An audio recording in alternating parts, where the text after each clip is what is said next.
What's up, guys? Coach Peters here. Today I want to talk about warm-up criteria.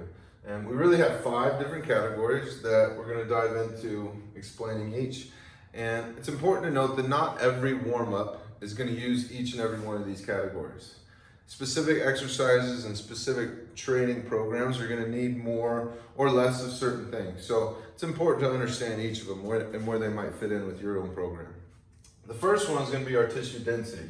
The more and more we train, the muscles, as we contract, they get more and more tight. They like to be in that contracted, tight position. That's why typically you hear guys being referred to as muscle bound, guys or gals. We train too much. That was a fear in early training, in early weight room when it came to athletics. They didn't want athletes to go and train and get muscle bound and too tight. So as we know, the more we train, the density of our muscles, of our tissue, tends to be in that tight position. Additionally, if we sit down on our computer for too long, we sit down and you spend 8 hours a day typing up, your hip flexors and your quads tend to get really tight. They stand up and we don't quite feel so good. So we need to address the density of our tissues. A few ways to do that is going to be rolling out. I have a few examples here. Number one, just a regular foam roller. This was one that I cut into thirds that I got for like $8 on Amazon. So you can get these very easily. You can also get the fancy one, the ribbed ones with trigger points, quote unquote. To be honest, all it is just another foam with a little bit of texture. At the end of the day, it's only as good as hard as it is. So personally, I like to use a good old PVC pipe.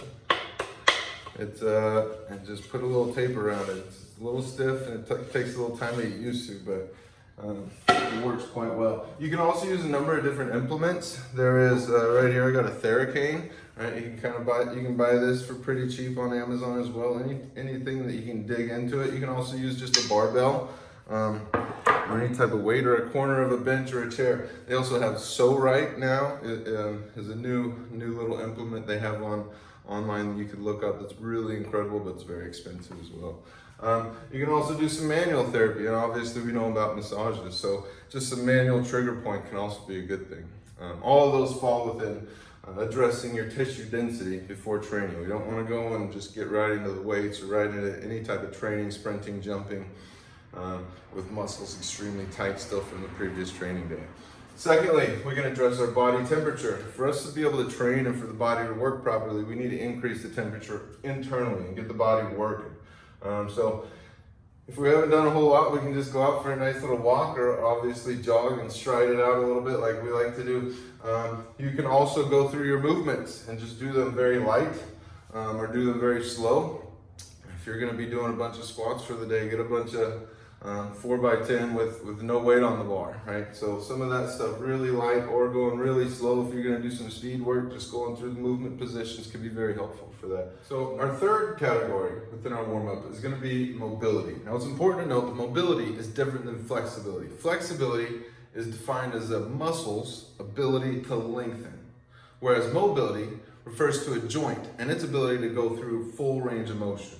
So when warming up for exercise or any type of weight training specifically, we want to make sure that the joints, the whole system, is capable of going through the required range of motion. So we want to actively mobilize, which we like to use dynamic flex as used here. We can also use yoga or other forms of flows. There's a lot of good flows out there on the internet. And we can also use complexes. I had an old boss who used to say the best way to warm up for Olympic lifts is to go through a barbell complex where you're actually hitting those movements. So in doing so, we go through the exact mobility that's required within each of those joints. And so we can actually personalize the warm up more for each. Our fourth category is prehab and torso. So this is the time of the warm up that I like to put any of those other little lingering things that maybe need some extra attention. So the body, we've already addressed tissue density. Our temperature is up, right? We're mobile, we're ready to go. Now we're looking at what maybe do we have any injuries in the past that we need to keep taking care of? Or is there something that's maybe popping up recently that we need to make sure and put a little bit extra attention to so it doesn't flare up into something worse?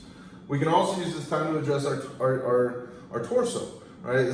We all know that addressing our torso is then going to keep us from injuring other parts of our body. So specifically, what are we looking at? Joint care, right? Any type of joints that might be that have a little bit of issues. So let's take some special time to look at that and put some extra exercises in for those where it's needed, as well as spine care. So we're going to talk about our bracing and our torso. We want to make sure our spine is worked in nice and tight. So the worst thing you want to do is get into a big heavy squat or a snatch session, or you're out doing sprints and all of a sudden you got to throw in these little abs and torso, and that it can be a really good thing to add it into your core work and training when your goal isn't so much a specific thing, but it's more general, the body altogether. Then we can throw our torso and our prehab in the workout.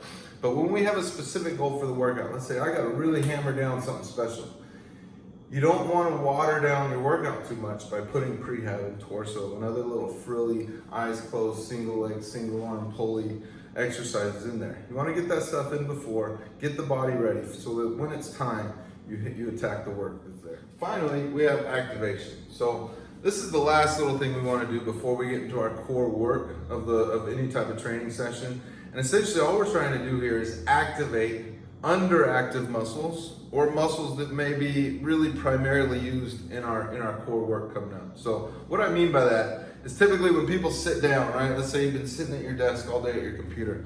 Your quads get really tight from sitting there, your back gets tight and you get rounded. Our posture, we end up in this anteriorly tight position, and the backside gets very loose and relaxed and stretched out. And so that's how the body tends to just sit if we sit there all day. So when I go and work and jump into a workout or a training session, the body's in this really bad, loose in the back, tight in the front. How am I supposed to get a good quality movement workout going? So what I want to do is I want to activate underactive muscles. I want to activate my glutes, because after sitting down all day, they get really loose and they don't tend to work very well. So if I don't activate my glutes, but I'm going to have a really big squat session, typically those first couple sets, as you sit down into that squat pattern, we like to drive our knees forward. The quads take over because they're overly active from all day. So we're going to naturally fall into a poor squat pattern. So the goal in activation is to get those underactive muscles turned on early in the workout, but so that when we do get to our core lifts, we're ready to go and they look good. So mini bands are a great way to go about this, right? We put mini bands around the knees. We got clams or glute bridges, as you'll see. Iso and eccentric work. Iso meaning holds, right? Get to the bottom of a bodyweight squat and just hold it. Eccentric, going down very, very slowly. Or any type of full body work, full body activation. Again, a barbell complex. Getting the body to move as a whole, as a big unit, is what's really going to help to activate the muscles that typically throughout the day haven't been used enough. So that is our warm-up criteria. Let me know if you got any questions.